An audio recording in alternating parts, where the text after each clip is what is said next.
యేసయ్యనే ఆరాధింతును, యేసునందు ఆనందింతును, యేసయ్యనే ఆరాధింతును, ఆనందింతును, ఆరాధింతును, ఆనందింతును, ఆరాధింతును, యేసునందు ఆనందింతును, యేసయ్యనే ఆరాధింతును, యేసునందు ఆనందింతును, యేసయ్యనే ఆరాధింతును.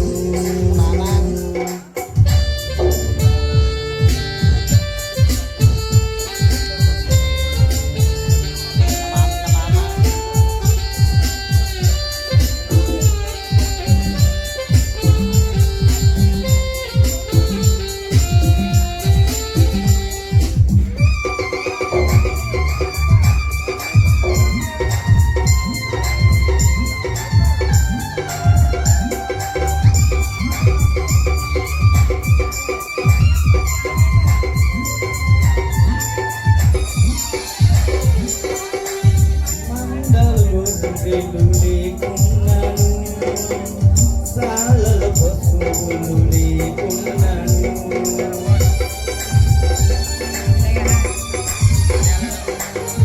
మందలు గొర్రెలు లేకున్నాను, సాలల పశువులు లేకున్నాను, ఏమి నాకు లేకున్నా కష్టకాలమందైనా, ఏమి నాకు లేకున్నా కష్టకాలమందైనా, యేసునందు ఆనందించు.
నిలబడు, దేవుని మహిమను పొందు, నిలబడు, విజయాన్ని పొందు.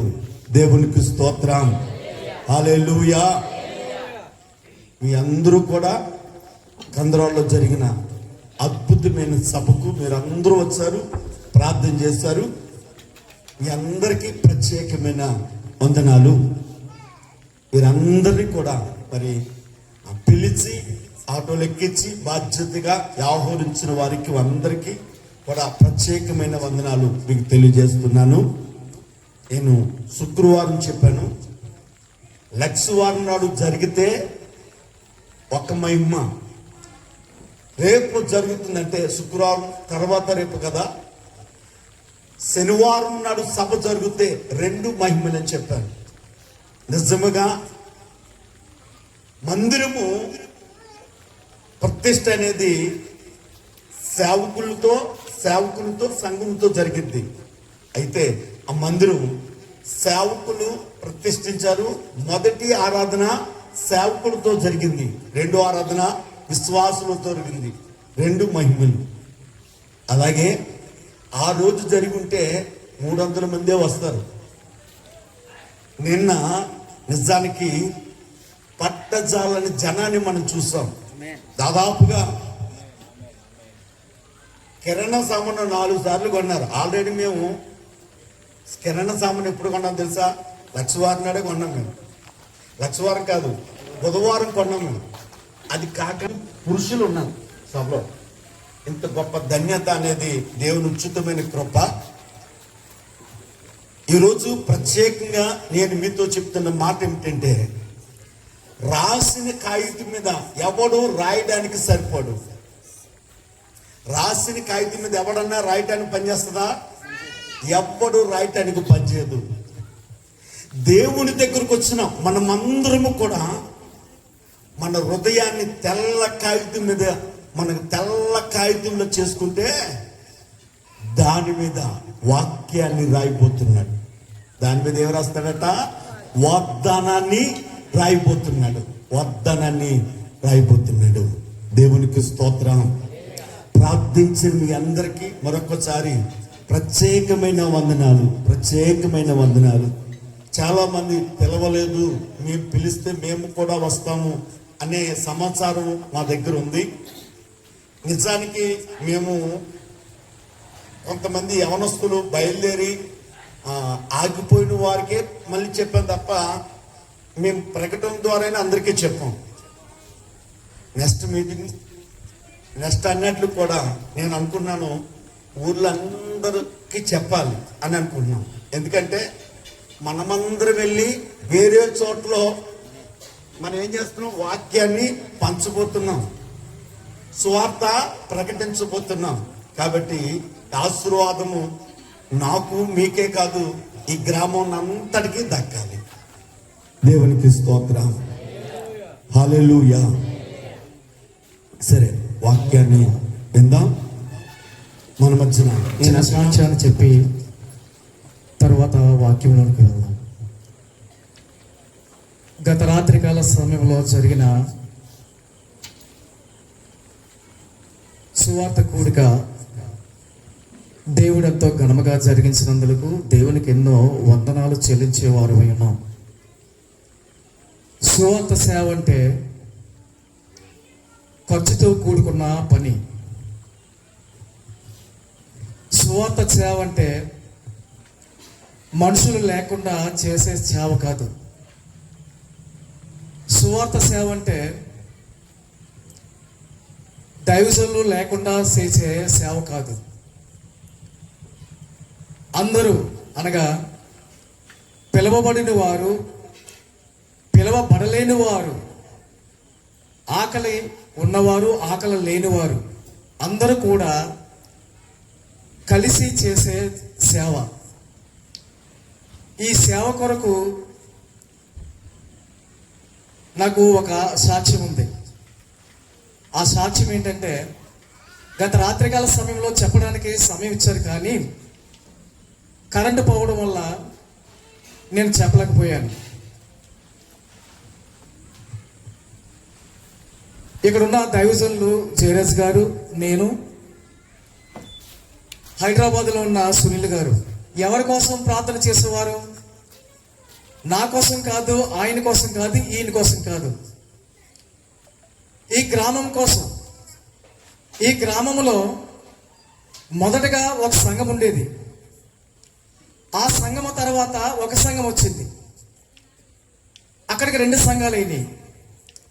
ఆ 2 సంఘాల తర్వాత మరో సంఘం వచ్చింది. అక్కడికి 3 సంఘాలు అయినాయి.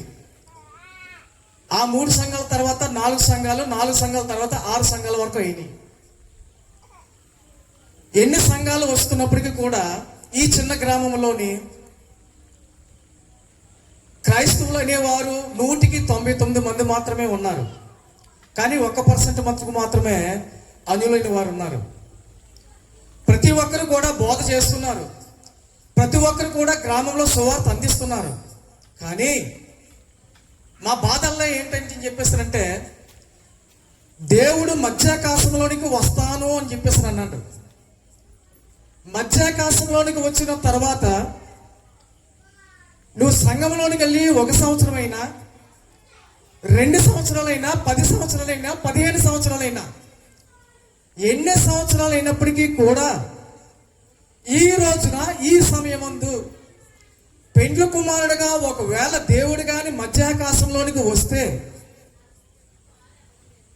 ఎన్ని సంవత్సరాల బట్టి దేవాలయానికి వెళ్తున్నావో, ఎన్ని సంవత్సరాల బట్టి ఉపవాస కూడిలో పాల్గొంటున్నావో, ఎన్ని సంవత్సరాల బట్టి దశమ భాగం ఇస్తున్నావో, ఎన్ని సంవత్సరాలు బట్టి కానుకలు ఇస్తున్నావో, ఎన్ని సంవత్సరాల బట్టి సభల్లో పాల్గొంటున్నావో, కానీ దేవుడు వచ్చే సమయానికి ఆయనకు కావాల్సింది నువ్వు ఎంత కానుకిచ్చావు, నువ్వు ఎన్ని సంవత్సరాల బట్టి నుంచి నువ్వు సభలకు వెళ్ళావు, ఎన్ని సంవత్సరాల బట్టి నుంచి ఉపవాస కూటాలకు వెళ్ళావు అని చెప్పేసి అన్నది దేవుడు అడగడు. ఆయనకి కావాల్సింది మీ యొక్క హృదయము, నా యొక్క హృదయము దేవుడికి కావాల్సింది. కానీ మా యొక్క ప్రార్థనలో గ్రామం కొరకు ప్రార్థన చేస్తూ, సంఘం కొరకు ప్రార్థన చేస్తూ ఉన్నప్పుడు దేవుడు ఒక దర్శనాన్ని చూపించాడు. ఈ గ్రామంలో ఉన్న 6 సంఘాలలో ఒక సంఘాన్ని దేవుడు చూపించాడు. రాత్రి ఇదే చెప్పాలనుకున్నాను నేను, కానీ చెప్పడానికి అక్కడ అవకాశం అనేది కుదరలేదు. ఒక సంఘాన్ని మాత్రమే దేవుడు చూపించి ఉన్నాడు. చూపించిన దేవుడు ఏ విధంగా చూపించాడంటే, సభ జరుగుతుంది, సభలో సంఘం ఉంది, సభలో పాస్టర్ గారు ఉన్నారు. సడన్ గా ఏమైందంటే కరెంటు పోయింది. కరెంటు పోయినప్పుడు అక్కడ ఏం జరుగుతుంది, గలిబిలి జరిగింది. ఈ గలిబిలి జరిగినప్పుడు నేను వెళ్ళి అక్కడ ఉన్న సంఘం యొక్క పాస్టర్ గారి దగ్గరికి వెళ్ళి, ఏంటంటే అయ్యగారు ఇది కరెంట్ లేదు, అంతా చీకటిగానే ఉంది, మీరు కూడా చీకటిలోనే ఉన్నారు అని చెప్పేసి నాకు ఒక దర్శనం వచ్చింది. నాకు అనిపించిన విషయం ఏంటంటే, సంఘము చీకట్లో ఉంది, దైవజనులు చీకట్లో ఉన్నారు. సంఘము చీకట్లో ఉంది, దైవజనులు చీకట్లో ఉన్నారు. దైవజనులు సంఘాన్ని వెలుగులోనికి నడిపించాలి. దైవజనులు దేవుడు వచ్చే రాకడ సమయానికి ఆత్మను సిద్ధపరచాలి. దైవజనులు దేవుడు వచ్చే సమయానికి సంఘములను ఉత్పత్తిని పెంచాలి. కానీ సంఘముతో పాటు దైవజనులు కూడా ఏ విధంగా ఉన్నారని చెప్పారంటే చీకటిలో ఉన్నారు. ఇదే దర్శనం వచ్చింది. దీని గురించి చాలా బాధ కలిగింది. అయితే నా మనసులో బాధ, ఏ విధంగా చెప్పుకోవాలి, నేను ఎవరికి చెప్పుకోవాలి, ఏ విధంగా చెప్పుకోవాలి అని ఆలోచించినప్పుడు మరి మన జయరాజ్ గారు అభిషేకం పొందడం జరిగింది. జరిగిన తర్వాత మరి ఈ గ్రామంలో ఒక సభ చేశాము, చదలాడి గ్రామంలో ఒక సభ చేశాము, ఇంకో గ్రామంలో కూడా సభ చేయాలని చెప్పేసి ఒక ఆదినం నాడే నిర్ణయించుకుని రాత్రికాల సమయంలో సభ చేయడం అనేది జరిగింది. కొన్ని వేల రూపాయలు ఖర్చు అయిందండి. అనుకున్న దానికంటే, ఎస్టిమేషన్ కంటే అనుకున్న దానికంటే ఎక్కువ జనము, అనుకున్న దానికంటే ఎక్కువ అక్కడ భోజనాలు ఏర్పాటు చేయడం జరిగింది. కానీ కళ్ళారు చూసిన మీకు ఎంతో మరి దేవుని బట్టి వందనాలు చెల్లించున్నాను. కనుక రాత్రికాల సమయంలో కొన్ని మాటలు నేను విన్నాను. ఆ వచ్చిన దర్శనం ఏంటో చెప్పాలి కదా అని చెప్పేసి అన్న మాట అన్నారు. సమయం సందర్భం అక్కడ కుదరలేదు కాబట్టి చెప్పడానికి వీలవ్వలేదు. కానీ ఇంకా ముందు కూడా ఎవరు ఆపినప్పటికీ కూడా ఆగేది మీటింగ్లు కాదు, ఎవరు ఆపినప్పటికీ కూడా ఆగేది ఈ యొక్క ఆరాధన కాదు. జరిగేది దేవుని యొక్క పని, జరిగేది దేవుని యొక్క పని. ఈ పనిని మేమందరము కూడా తుదముట్టించాలని ఆశపడుతూ, మరి మేమెంతకాలం అయితే ఈ గ్రామంలో ఉంటామో, ఎంతకాలం అయితే ఈ భూమి మీద ఉంటామో అంతకాలం వరకు కూడా దేవుని యొక్క సేవ చేసుకుంటూ, దేవుని యొక్క ఆత్మను రక్షించాలని, దేవుని యొక్క ఆత్మను దేవుని దగ్గరికి చేర్చాలని మరి కంకణము కట్టుకున్నట్లుగా మరి మేమందరం కూడా తయారయ్యాము. ఆ విధముగానే రాత్రికాల సమయంలో కూడా మరి కూటమి జరగడం జరిగింది. వచ్చిన వారందరికీ కూడా మీకు వందనాలు చెల్లించున్నాను. కనుక ఈ సమయమందు కొద్ది నిమిషములో వాక్యాన్ని చదువుకుందాము. 2వ సమూయేలు గ్రంథము. దావీదు అంటున్నాడు కదా, అబ్షాలోము అనేవాడు నా కంటికి కనబడితే, అబ్షాలోము అనేవాడు నా కంటికి కనబడితే నేను చంపేస్తాను అని అమ్నోను గురించి బాధపడుతూ అబ్షాలోము కొరకు మరి పగగా మరి చూస్తున్నాడు. ఈ విషయం తెలిసిన అబ్షాలోము 2 సంవత్సరాలు మరి దావీదుకు దూరముగా ఉండి మరి దేవునికి దావీదుకి కూడా దూరముగా ఉండి వేరుగా ఉన్నాడు. ఈ వాక్యం వింటున్న దేవుని జనులారా, ఈ వాక్యం వింటున్న మీ యొక్క జీవితాల్లో మీ అక్క, మీ చెల్లో, మీ తండ్రో లేక మీ అమ్మో అనివార్య కార్యముల వల్ల ఒకవేళ వారు మరణించినట్లయితే దేవుడు వారు మరణించిన తరువాత వారి యొక్క ఆత్మలను ఏ చోటకు తీసుకెళ్ళి వెళ్ళాలి, ఎక్కడ ఉంచాలి అన్నది దేవుని యొక్క చిత్తంలో ఉన్నది. కానీ అమ్నోను విషయానికి వస్తే దేవుడు ఒక పాపకార్యం చేశాడు కాబట్టి అమ్నోనును క్షమించడానికి వీల్లేదు. ఈ విధముగానే దావీదు కూడా అమ్నోనును అబ్షాలోము చంపేశాడు కాబట్టి అబ్షాలోమును కూడా క్షమించడానికి వీలు లేదని కంకణం కట్టి ఉన్నాడు. ఈ సమయం ముందు కూడా యోవాబు అనే ఒక సైనికుడు ఒక తెలివిగల స్త్రీని పంపించి ఈ మాటలు మాట్లాడిస్తున్నాడు. దావీదు, అమ్నోను చనిపోయాడని ఏడుస్తున్నావా? అమ్నోను ఏంటయ్యా, ఏ రోజుకైనా వాటికి ఈ స్థలమును మనం అందరం కూడా విడవలసిందే. ఏ రోజుకైనా వాటికి ఈ స్థలమును మనం అందరం కూడా విడవలసిందే. కాకపోతే ఒక రోజు ముందు ఒక రోజు వెనకతల. ఎందుకయ్యా అమ్నోను చనిపోయాడని ఏడుస్తున్నావు? నేలను ఉలికిన మీదట నీళ్లు ఏ విధంగా అయితే మనం ఎత్తలేమో అలాగే చనిపోయిన వారిని కూడా ఎంత ఏడ్చినప్పటికీ కూడా వారిని మరలా మనం తీసుకుని రాలేము. ఎంత ఏడ్చినప్పటికీ కూడా, ఎంత కన్నీరు కార్చినప్పటికీ కూడా అమ్నోను మనం తీసుకురాలేము. ఏడవద్దయ్య దావీదు అని ఈ యొక్క స్త్రీ అంటుంది, తెలివిగల స్త్రీ అంటుంది. ఈ యొక్క స్త్రీ చెప్పిన మాటను బట్టి దావీదు కొన్నాళ్ళ వరకు కూడా వేచి ఉన్నాడు. వేచి ఉన్న సమయాన్ని బట్టి ఈ యొక్క స్త్రీ అంటుంది కదా, దావీదు, నీవు చేసిన ఈ కార్యమును బట్టి, నీ క్షమాపణ గుణాన్ని బట్టి, దేవుడు నాతో మాట్లాడిన మాటను బట్టి అబ్షాలోమును నువ్వేమీ కూడా మరణము బంధింపకుండా, మరణము చేయించకుండా, మరణించకుండా నువ్వు అబ్షాలోముని క్షమించాలి. ఎందుకంటే అబ్షాలోము దావీదుకు ఏమై ఉన్నాడని చెప్పేసి అంటే కొడుకై ఉన్నాడు. ఈ కొడుకుని తండ్రి అమ్నోను తప్పు చేశాడు కాబట్టి అబ్షాలోము చంపేశాడు. ఇప్పుడు అబ్షాలోము చంపేసిన అమ్నోనుని బట్టి దావీదును చంపాలని చెప్పేసి అనుకుంటున్నాడు.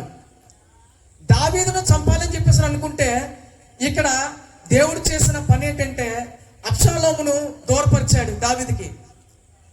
ఇక్కడ ఒక స్త్రీ మాట్లాడుతున్న మాట ఏంటంటే, మనమందరము చనిపోదాము కదా, నేలను ఒలికిన మీదట మరలా ఎత్తలేని నీటి వలె ఉన్నాము. దేవుడు ప్రాణము తీయక తోలువేయబడిన వాడు తమకు దూరస్తుడు కాకుండానట్లు సాధనములు కల్పించుచున్నాడు. ఇప్పుడు అబ్షాలోము అమ్నోను చంపేశాడు. అమ్నోను చంపేస్తే ఇప్పుడు దావీదు ఏం చేయాలంటే అబ్షాలోమును క్షమించాలి. అబ్షాలోము దూరస్తుడైపోయాడు. ఈ దూరస్తుడైపోయిన కుమారుణ్ణి ఇప్పుడు దావీదు దగ్గరకు తీసుకురావాలి. ఈ దావీదు దగ్గరికి తీసుకురావాలి అని చెప్పేసారంటే ఒక సాధనము కావాలి. ఆ సాధనమే ఒక దైవజనుడు. ఆ సాధనమే ఒక దైవజనుడు. ఒక దైవజనుడు అభిషేకం పొందుకోవాలి అని అనుకున్నప్పుడు తన జ్ఞానాన్ని చంపుకోవాలి, తన ఇష్టాన్ని చంపుకోవాలి, తన సమస్తములన్నీ కూడా చంపుకుని దేవునికి ఏమై ఉండాలని చెప్పేసి అంటే సహవాసం చేసే వ్యక్తిగా దినదినము కూడా దేవుడి దగ్గర పరుండి దేవుడి దగ్గర ఉంటున్నట్లుగా ఉండాలి. కానీ దేవుడు మాట్లాడుతున్న మాట ఏంటంటే, దేవుడు మాట్లాడుతున్న మాట దావీదుకు అబ్షాలోమును క్షమించాలని చెప్పేసి దేవుడు చెప్తున్నాడు. ఈ స్త్రీ మాట్లాడుతున్న మాట, దావీదు, ఈ రోజున నీవు కూడా అబ్షాలోమును క్షమించాలి. అబ్షాలోము నీ కుమారుడు. అబ్షాలోమును క్షమించినప్పుడే నువ్వు నీ దేవుడి దగ్గర క్షమించగలవు.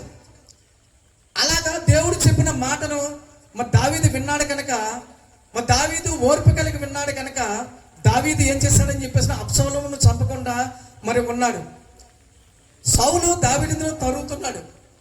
తరుముతూ ఉండగా దావీదు పరిగెడుతున్నప్పుడు కూడా దావీదు ఏమి కలిగి ఉన్నాడంటే ఓర్పు కలిగి ఉన్నాడు, సహనము కలిగి ఉన్నాడు. ఓర్పు దావీదును ఎక్కడి వరకు తీసుకెళ్ళిందంటే సింహాసనం దగ్గరికి తీసుకుని వెళ్తే సహనము సింహాసనం మీద కూర్చునేలా చేసింది. అర్థమైంది మాట. సౌలు దావీదును తరుముతూ ఉంటే దావీదు ఓర్పు కలిగి ఉన్నాడు, సహనము కలిగి ఉన్నాడు. ఓర్పు కలిగి ఉన్న దావీదు సింహాసనం వరకు వెళ్తే సహనము కలిగి ఉన్న దావీదు సింహాసనం మీద కూర్చోడానికి సహనం పనిచేసింది. కనుక ఈ సమయం ముందు మన సహనం, మన ఓర్పు, దేవుని నమ్ముకున్నాము కనుక మనమందరము కూడా ఏ విధమైనప్పటికీ కూడా మన పొరుగు వారైనప్పటికీ, మన దగ్గర బంధువుల వారు అయినప్పటికీ కూడా, వారు ఏమన్నప్పటికీ కూడా మనం క్షమించుకుంటూ పోయే వారముగా మనం ఉండాలి. ఈ దినాన మనం అందరము కూడా దైవ గ్రంథాన్ని మనం చేతులు పట్టుకుని ఉన్నాం. ఈ దైవ గ్రంథములోని ఏ వాక్యములు ఉన్నావో, ఈ దైవ గ్రంథములోని ఎటువంటి వాక్యములు ఉన్నాయో, ఈ దైవ గ్రంథంలోని ఎంత శక్తిగల వాక్యం ఉన్నదో, దైవారాధనలోనికి వెళుతున్న, దైవ మందిరములోనికి వెళుతున్న ప్రతి ఒక్కరు కూడా విషయాన్ని గమనించాలి. ఆదివారం వచ్చేసరికి దైవ గ్రంథం పట్టుకుంటున్నారు. ఆదివారం తర్వాత మరలా ఆదివారం వచ్చేసరికి మరలా దైవ గ్రంథం పట్టుకుంటున్నారు. ఆయన అంటున్నాడు కదా, నా వాక్యము జీవము కలది, ఈ జీవము నీలోని ప్రవహించాలి, ఈ జీవము నీ యొక్క ఆత్మలోని నింపాలి, ఈ జీవము నీ ఆత్మకు ఫలమివ్వాలి, ఈ జీవము పరలోక రాజ్యానికి దారి చూపించాలి, ఈ జీవము పరలోక రాజ్యములో దేవుని యొక్క కుడిపార్శ్వములో కూర్చునేలాగా చెయ్యాలి అని అంటే ఈ గ్రంథములో ఉన్న వాక్యమును ప్రతి దినమును కూడా అనుసరించి పాటిస్తూ నడుస్తూ ఉండాలి. ఈ గ్రంథములోని వాక్యమును కూడా ప్రతిరోజు కూడా పాటిస్తూ ఉండాలి. ఒకరు చెప్పిన వాక్యం వినేసి, ఒకరు చెప్పిన బోధన మనం వినేసి దాని ప్రకారము కూడా మనం నడుచుకుంటూ పోయేవారుగా ఉంటే, ఒకవేళ దేవుని యొక్క రాజ్యం వచ్చినప్పుడు దేవుడు రాకడలో ఎత్తపడలేకపోతే, దేవుడు రాకడలో ఎత్తపడలేకపోతే దైవజనుడైనా కాటికి వారి దగ్గరికి వెళ్ళి, అయ్యా దేవుడు వచ్చేసాడు, మమ్మల్ని తీసుకెళ్ళడానికి ఆయనకి చిత్తము లేదు, మాలో ఏ కలకము ఉన్నదో, మాలో ఏ తప్పుదములు ఉన్నదో దేవుడికి సూటిగా మా ముఖంలో కనబడుతున్నాయి. దైవజనుడు మిమ్మల్ని బతుకులాడుకుంటున్నాం, మీ కాళ్ళు మేము పట్టుకుంటాం, మీ చేతులు పట్టుకుని దేవునికి మీరు మా గురించి కొద్దిగా చెప్పండి అని అంటే, ఆ రోజున తల బాదుకున్నప్పటికీ కూడా దేవుడు అంటున్నాడు కదా, నీవు ఎన్ని దశమ భాగాలు ఇచ్చినా, ఎన్ని సభలకు వెళ్ళినా, ఎన్ని ఉపవాస కూటాలకు వెళ్ళినప్పటికీ కూడా ఒకటే మాట అంటున్నాడు, నాకు కావలసింది నీ యొక్క ఆత్మ. నీ యొక్క ఆత్మ పరిశుద్ధ కాగితము వలె ఉండాలి, నీ యొక్క ఆత్మ తెల్ల కాగితము వలె ఉండాలి. ఈ యొక్క ఆత్మలోనికి నా ఆత్మను పంపించినప్పుడు, ఈ యొక్క ఆత్మలోనికి నా యొక్క శక్తిని పంపించినప్పుడు, ఈ లోకంలోని నీ యొక్క రెక్కలు ధరించుకున్న నా దగ్గరకు నువ్వు రాగలవు అని దేవుడు చెప్తున్నాడు. కాగా ఇంకా నువ్వు కూడా మనం ఏ దినాల్లో ఉన్నామంటే, దేవాలయానికి వెళ్తున్నాము, దేవాలయానికి ఇంటికి వస్తున్నాము, శుక్రవారం ప్రార్థనకి వెళ్తున్నాము, ఉపాసకుటల్లో పాల్గొంటున్నాము, సభల్లో పాల్గొంటున్నాము, దశమాగలు ఇస్తున్నాము అని అనుకుంటున్నాం తప్ప, దేవుడు ఏ రోజైతే వస్తాడో ఆ రోజు కూడా నిక్కడని తేలుతుంది ప్రతి ఒక్కరికి కూడా. ప్రతి ఒక్కరు కూడా నిగ్గనది తెలుతుంది. ఎవరి దగ్గర ఎంత మస్తు అయితే ఉండదో అంత మస్తు అంతా కూడా దేవుడు నరకంలో పెట్టి మస్తు వదిలిచ్చేస్తాడు. ఈ సమయం అంతా నేను చెప్తున్న మాట నాది కాదు, దేవుడు మాట్లాడుస్తున్న మాట, దేవుడు మాట్లాడుస్తున్న మాట, దేవుడు మాట్లాడుతున్న మాట. ఈ యొక్క మాటను ప్రతి ఒక్కరు కూడా ప్రతిరోజు కూడా దైవ గ్రంథాన్ని ధ్యానించండి. ఈ ప్రతిరోజు కూడా దైవ గ్రంథంలో ఉన్న పాఠాలను పాఠించండి. దైవజనులు చెప్తున్న వాక్యం సత్యమా కాదని అనుసరించండి. దైవజనులు చెప్తున్న మాట, దైవజనులు చెప్తున్న వాక్యము ఇది సత్యమా ఇది అసత్యమా అని చెప్పేసి ప్రతి ఒక్కరు కూడా గమనించాలి. గమనించలేకపోతే రేపొద్దున నువ్వయ్యావు, రేపొద్దున తర్వాత నీ పిల్లలు అవుతారు, రేపొద్దున తర్వాత నీ పిల్లలు అవుతారు. ఇదే బాణీలో పోతే మట్టుకు మాత్రం ప్రతి ఒక్కరు కూడా నరకములో కూడా ఉండడానికి కూడా అవకాశం అనేది ప్రతి ఒక్కరికి కూడా ఉండలేకపోతుంది. కనుక ఈ సమయం ముందు ఈ యొక్క వాక్యము ఇంకా చెప్పాలని ఆశ ఉంది, కానీ ఈ సమయాన్ని దైవజనులకి మరి ఇవ్వడం జరుగుతుంది. కనుక వాక్యాన్ని జరగబోయే పరిచర్య కోసం, జరగబోయే సభల కోసం ప్రయాసపడి ప్రతి ఒక్కరు కూడా మరి ఈ సమయంతో చినుకులు పడుతున్నప్పటికీ కూడా, వర్షం పడుతున్నప్పటికీ కూడా మరి చక్కగా కూర్చున్నారు, వాక్యాన్ని విన్నారు, దేవుడి మాటలు మీరు ఆలకించారు. కనుక మన కుటుంబాన్ని కట్టుకోవాలి, మన కుటుంబంలో ఉన్న వారిని కూడా దేవుని రాజ్యం దేవుడిలోనికి తీసుకుని వెళ్ళాలి. భర్త సంపాదించే సంపాదనలో కానుక దేవాలయానికి వస్తుంది. భర్త సంపాదించే ధనములో దశంభాగం దేవాలయానికి వస్తుంది. పిల్లలు వస్తున్నారు, భార్య వస్తుంది, కానీ భర్త రాలేకపోతున్నాడు. 1 సంవత్సరం కాదండి, 2 సంవత్సరాలు కాదు, ఇలాగ 1 సంవత్సరం కాదు, 2 సంవత్సరాలు కాదు. దశంభాగం కావాలి, కానుకలు కావాలి, పిల్లలు ఉండాలి, భార్య ఉండాలి, భర్త ఉంటుంది. అక్కడ సంపాదించేవాడు ఎవడు? అక్కడ ఈ లోకంలో ఒక కుటుంబంగా కట్టబడింది, దేవుడి చేత ఒక కుటుంబంగా కట్టబడింది. ఆ కుటుంబంలో దేవుడు ఉన్నాడు, ఆ కుటుంబంలో ప్రార్థన జరుగుతున్నాయి, ఆ కుటుంబంలో కానుకలు వెళ్తున్నాయి. అయినప్పటికీ కూడా నువ్వెక్కడున్నావు అని దేవుడు అడిగితే సమాధానం అనేది లేదు. కనుక ఈ లోక రాజ్యంలో మనం అందరము కూడా ప్రేమను సంపాదించుకుంటున్నాం, ఈ లోక రాజ్యంలో మనం అందరము కూడా అనుబంధాలు సంపాదించుకుంటున్నాం. కానీ మనతో పాటు మన పిల్లలు ఉండాలి పరలోక రాజ్యంలో, మనతో పాటు మన భార్య ఉండాలి పరలోక రాజ్యంలో, మనతో పాటు మన భర్త ఉండాలి పరలోక రాజ్యంలో, మనతో పాటు మన ఇంటి పక్క వారు ఉండాలి, మన ఇంటి ముందు వారు ఉండాలి, మన ఇంటి వెనకాల వారు ఉండాలి, అందరూ ఉండాలి. కనుక ఆత్మల ఉత్పత్తి కలగడానికి ఎవరి వంతు ప్రయత్నం వారు చెయ్యాలి. ఎందుకంటే దేవుడు వచ్చే సమయము ఆసన్నమైంది. నిజానికి దైవజనులు చెప్పినట్టుగా గురువారం నాడే ఒకవేళ జరిగి ఉంటే కొద్దిగా బాధపడేవారు. అక్కడి నుంచి వచ్చేసిన తర్వాత, కందరా నుంచి వచ్చేసిన తర్వాత కాకినాడలో ఇద్దరం కలిసి అక్కడి నుంచి వెళ్తున్నప్పుడే చక్కగా తెలిపించాడు దేవుడు, చక్కగా వర్షం తగ్గించాడు దేవుడు.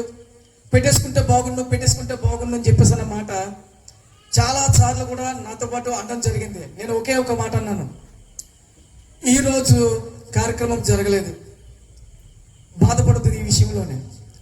దీనికంటే 2 రెట్లు 3 రెట్లుగా ఎక్కువ జరిగిస్తాడేమో, దీనికంటే ఆశ్చర్యపోయే కార్యక్రమంగా దేవుడు మలుస్తాడేమో, బాధపడుతూ దేవుడు జరిగిస్తాడు అని అంటే, ఆ మాట ప్రకారం కూడా దేవుడు ఏం చేశాడంటే నిన్న రాత్రికాల సమయంలో చక్కగా దైవజనులతో సహా మన అక్కడ మందిరం ఓపెన్ చేయబడింది.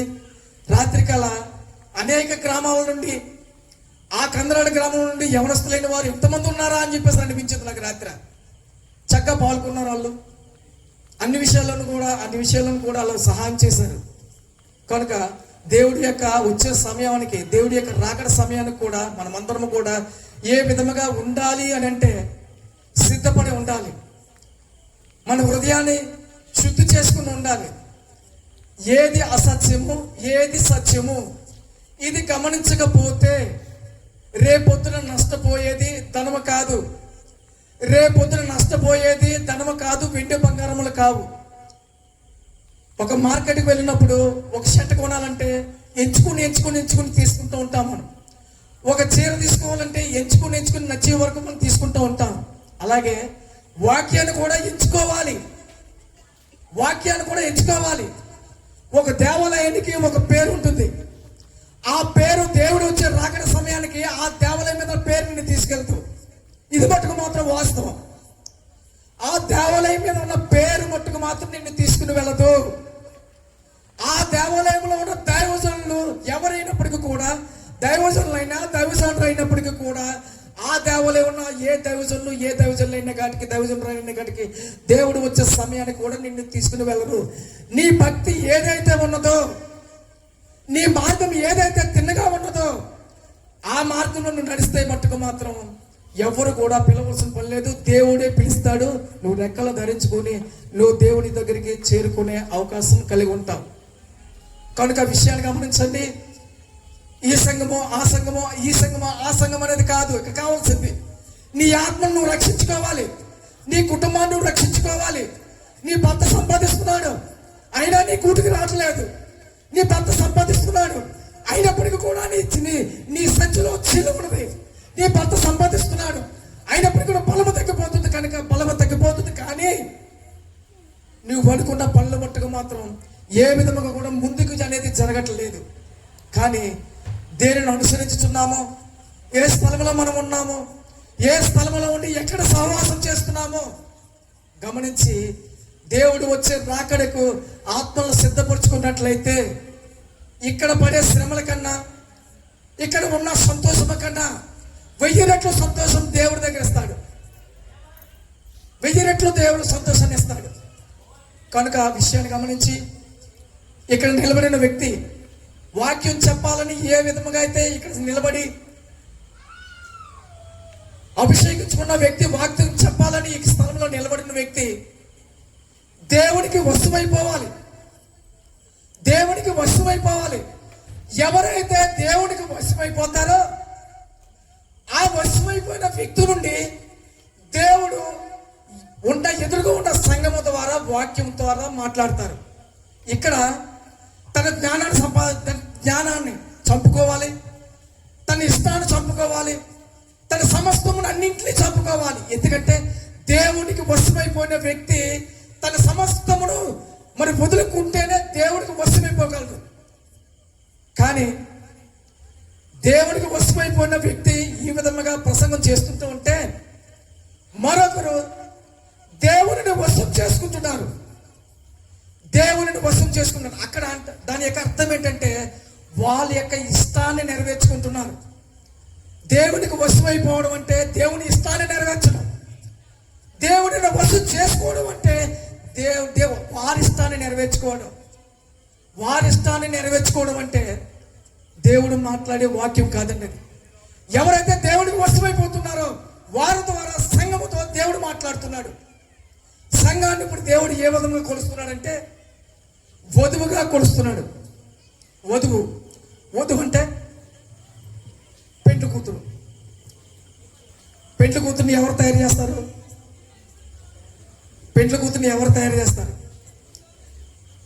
ముందు వధువులైన వారు.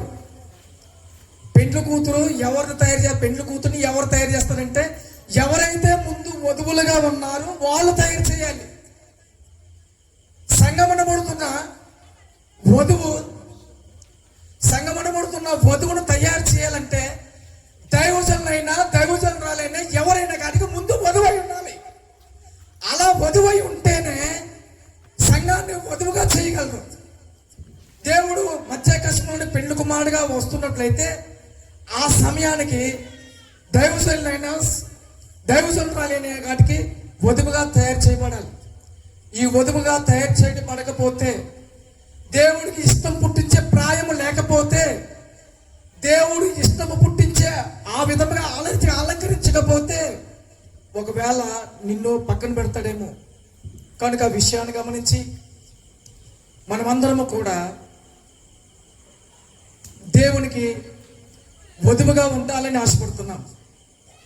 ఒక మాట అంటాను నేను, సంఘము దైవజనుల కోసం ఎదురు చూడాలా, దైవజనులు సంఘం కోసం ఎదురు చూడాలా? ఒక మాట మీరు చెప్పాలి.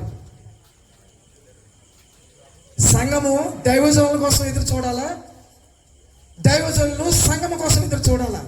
చెప్పాలి. ఎవరి కోసం ఎదురు చూడాలండి? దైవజనులు సంఘం కోసం ఎదురు చూడాలి. దైవజనులు సంఘం కోసం ఎదురు చూస్తే వచ్చిన సంఘం ఇద్దరు కలిపి ఎవరి గురించి ఎదురు చూడాలి? దేవుడి కోసం ఎదురు చూడాలి. ఇప్పుడు సంఘం ఏం చేస్తుంది? దైవజనుల రాకడ కోసం ఎదురు చూస్తుంది. కానీ ఈ సంఘము ఎవరి కోసం ఎదురు చూస్తుందని చెప్పి ఈ లోకంలో ఉన్న దైవజనుల కోసం ఎదురు చూస్తుంది తప్ప దేవుడు రెండవ రాకడలో వచ్చుతున్న దేవుడు రాకడ కోసం ఎదురు చూడలేదు ఈ రోజుల్లో ఎవరు కూడా. వాస్తవం అంటారా కాదంటారా? వాస్తవం అంటారా కాదంటారా? ఇది వాస్తవం. ఇది మరి అలాంటప్పుడు ఇంకెప్పుడు దేవుడి కోసం ఎదురు చూసేలా సంఘాన్ని తయారు చేస్తారు? ఇంకెప్పుడు వధువుగా సంఘాన్ని తయారు చేస్తారు? ఇంకెప్పుడు పెళ్లి కుమారుగా వచ్చుతున్న వధువుని ఎప్పుడు పెళ్లి చేసుకుంటాడు ఆయన? ఎన్ని సంవత్సరాలు కావాలి? 1 సంవత్సరం, 2 సంవత్సరాలు, 3 సంవత్సరాలు, ఎన్ని సంవత్సరాలు కావాలి? దేవుడు ప్రశ్న వేస్తాడు. వధువుగా ఇప్పటి వరకు కూడా నీకు ఎందుకు సిద్ధపడలేదు? వధువుగా నువ్వు ఇప్పటి వరకు ఎందుకు సిద్ధపడలేదు? నీ పెళ్లి వస్తాను ఎక్కడని అడుగుతాడు దేవుడు. సమాధానం ఉందా? అందుకే నేను అంటాను ఏంటంటే, అసత్యం ఎక్కడుందో, సత్యం ఎక్కడుందో గమనించే శక్తి నీకు దేవుడు ఇచ్చాడు.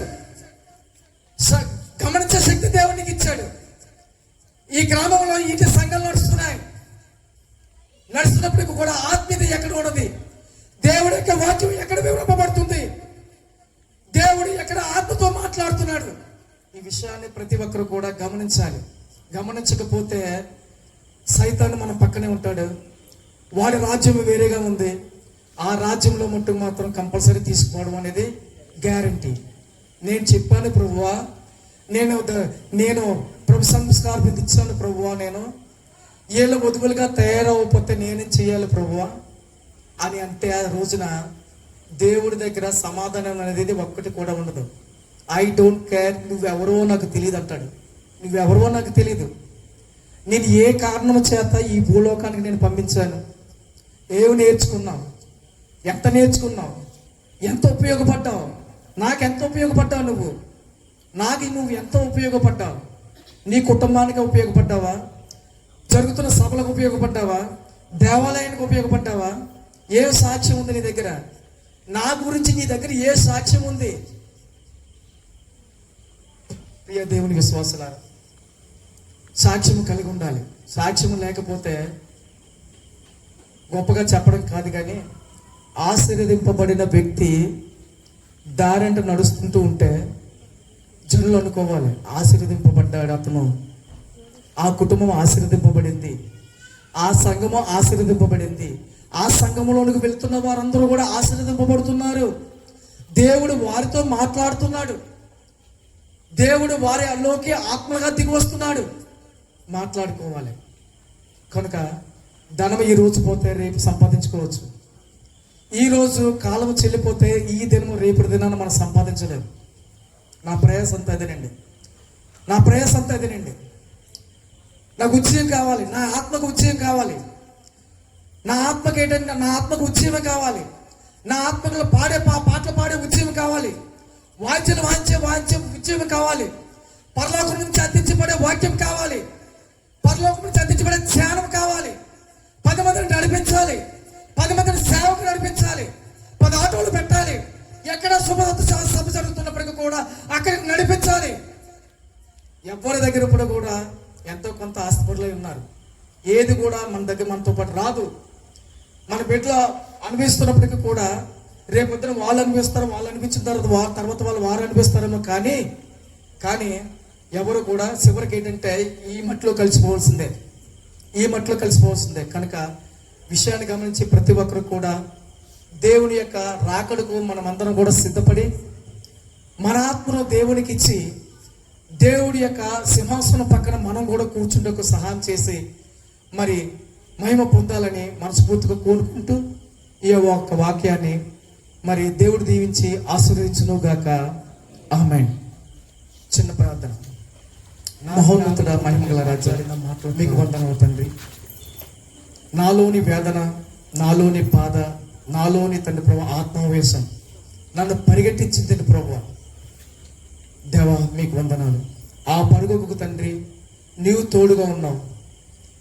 నాలోనున్న వేదనకు నువ్వు తోడుగా ఉన్నావు. నాలోనున్న ఆ యొక్క వేదనకు తోడుగా ఉన్నావు. దేవా విత్తబడిన వాక్యము మనసుల్లో తండ్రి, హృదయాల్లో తండ్రి ప్రభువా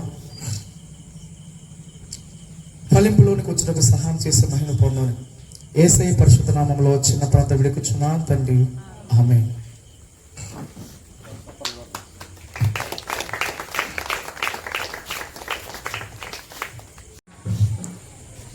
నీవు కుమ్మరి వాడువు, సారి మీద పెట్టి ఒక కొత్త కుండగా మరలా ప్రభువా, ఒకవేళ ఆత్మీయతలో పడిపోతే, ప్రార్థన జీవితంలో పడిపోతే, దేవా పరిశుద్ధాత్మలో వెనకబడితే, ఈ రాత్రి నీతో నాయనా ఆ ప్రభా తిరిగి నన్ను కట్టండి అయ్యా, తిరిగి నన్ను కట్టండి అయ్యా, తిరిగి నన్ను నిర్మించండి అయ్యా, తిరిగి నన్ను కట్టండి ప్రభా. సంఘంలో కట్టండి, నీ శరీరంగా నన్ను కట్టండి, నీ శరీరంగా నన్ను కట్టండి ప్రభా. నేను వారిని దాటిపోను, వారి మధ్య మట్టపు గుండు వేసి నేను వారిని దాటిపోను, నేను వారి మధ్య మట్టపు గుండు వేసి నేను వారిని తిరిగి కట్టబోతున్నాను. వారి ఒక్కరితనాన్ని తీసి తిన్నగా కట్టబడిన గోడవలే నేను వారి మీద మట్టపుండు వేస్తానంటున్నాడు. ప్రార్థించు అయ్యా, నన్ను సరిచేయ్యా. వాక్యమైన మట్టపుండు వేసి నన్ను నేను సరిచేసుకోవడానికి, నన్ను నేను బాగు చేసుకోవడానికి, దేవా నీ సన్నిధిలో నిలబడటానికి, నీ ఆత్మతో నిలబడటానికి, రక్షణ ఆనందాన్ని పొందడానికి నీ కృప దయచేయమని ప్రార్థన చేసుకున్నాను. పరిశుద్ధుడైన మా ప్రభువా, నీ సన్నిధిలో ఉన్న నీ బిడ్డలందరినీ ప్రత్యేకముగా మీరు దీవించండి. నీ బిడ్డలందరినీ కట్టమని ప్రార్థన చేస్తున్నాను. ఈ కట్టడము దేవా నాయనా, ఈ కట్టడము ప్రభా నీవే కట్టాలి, నీవే నిర్మాణికుడు. ప్రతి వ్యక్తిని ప్రభా మీరు కట్టండి. నీవు పరిశుద్ధులు, మేము పరిశుద్ధులుగానే ఉంటే నీ శరీరంగా కట్టబడతాం. ఆ భాగ్యం ఇవ్వండి. ఎందరైతే నీ సన్నిధిలో ఉన్నారో, ఎందరైతే ప్రభా నీ సన్నిధిలో అందిలాడుతూ ఉన్నారో, వారితో మిమ్మల్ని చూసి, వారి అంతర్యం చూసి, వారి మనసు ఎరిగి దేవా వారి అక్కర్లన్నీ తీర్చండి, వారి కోరికలన్నీ తీర్చండి, వారి ఆపదలన్నీ తీర్చండి, వారి అంగులార్పంతా విని వారి పక్షముగా కార్యములు చేయండి, దీవించండి, వర్ధల చేయండి, కృపతో నింపండి. వాక్యం పెట్టిన ప్రతి హృదయాన్ని ఆయన నీ శరీరముగా మార్చు, బలపరచు, దీవించమని నాయన 3వ తారీఖున ఈ గ్రామంలో సామలకోట ఫెలోషిప్ వారు నాయన నిర్మిస్తున్న సభను దీవించండి. వారు నాయన ఆ సభ వాతావరణాన్ని అనుకూలింపచేసి అనేకుల సభలో నాయన ఏకీపించడానికి, పాల్గొనడానికి మీ కృప దయచేయండి. దేవానికి వందనాలయ్యా. నాయన కృపతో నింపి బలపరచండి. మా మధ్యకు దిగవచ్చును యేసు ప్రభుల వారి పేరట ఈ ప్రార్థన అడిగి వేడుకుంటున్నాను తండ్రి, ఆమేన్.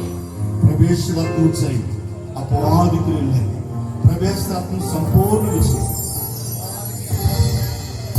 మన తండ్రి అయిన దేవుని యొక్క ప్రేమ, కుమారుడు యేసు యొక్క కృప, పరిశుద్ధాత్మ అన్యోన్య సహవాసము మనము ఆయన చేతులతో పరిపూర్ణంగా నిరీక్షింపబడి వాటికి జీవించునుగా.